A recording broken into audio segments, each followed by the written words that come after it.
E aí, beleza? Vamos supor que você precise definir o estado de tensões de uma estrutura sobre carregamento.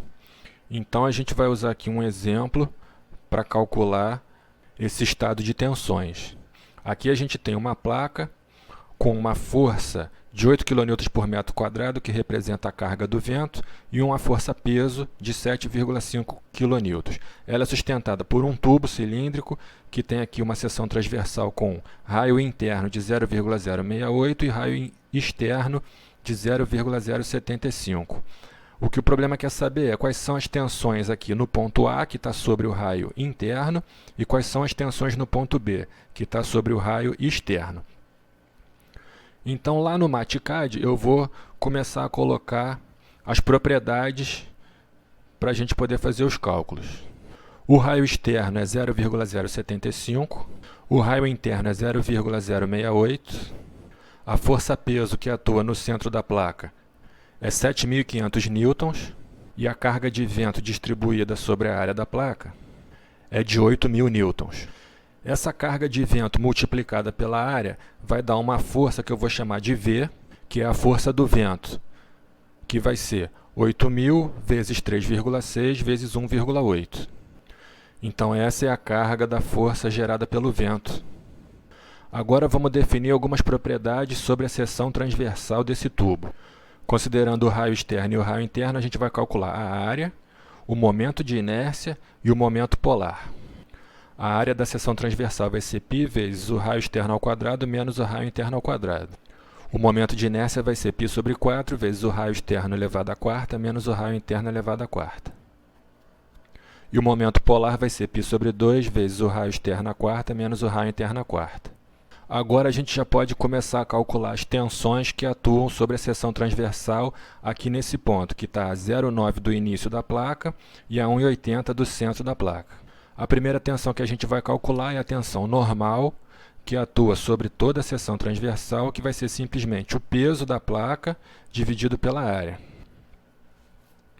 Então a tensão normal que atua na direção do eixo Z vai ser esse P de 7.500 dividido por essa área que a gente já calculou.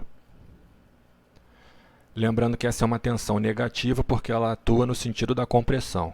Em função da carga de vento, que eu estou chamando aqui de V, que eu já estou aqui multiplicando pela área da placa, vai surgir aqui um momento ao redor do eixo X que vai tender a forçar essa estrutura aqui para trás. Então, se a gente analisar aqui esse momento atuando sobre a seção transversal, em cima do ponto A, ela não vai gerar tensão nenhuma, porque o ponto A está exatamente sobre o eixo, onde você tem aqui o momento, que seria ali a neutra. Então, aqui em B, você vai ter uma tensão máxima, que vai ser uma tensão normal, positiva, porque aqui em B ela está para cima, então ela está no sentido da tração.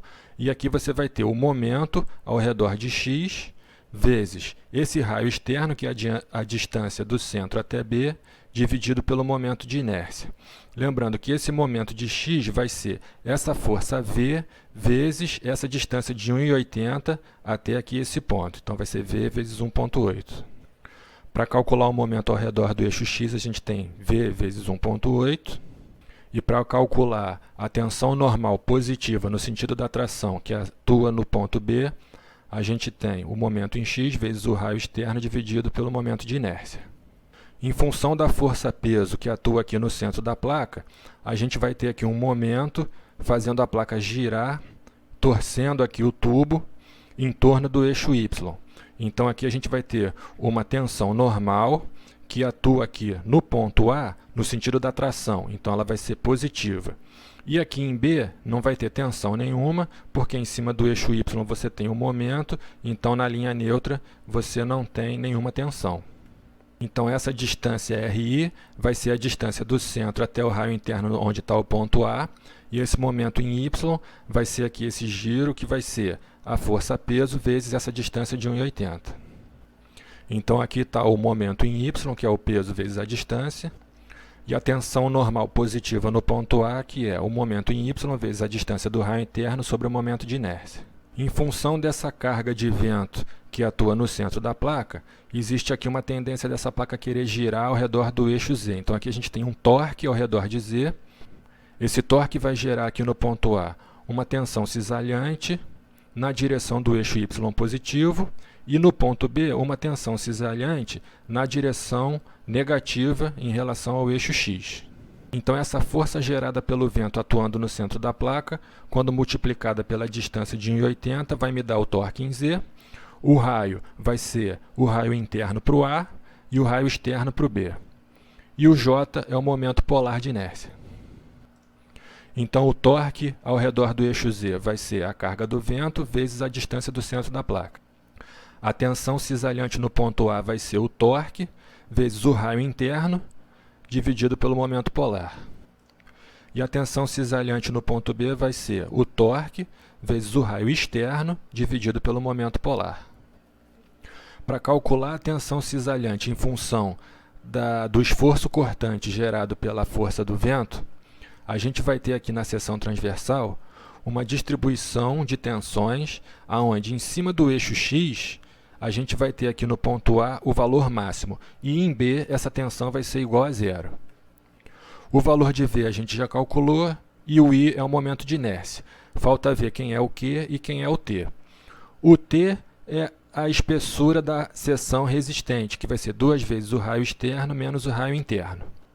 E o Q vai ser a multiplicação do centro de gravidade dessa seção resistente pela área dela.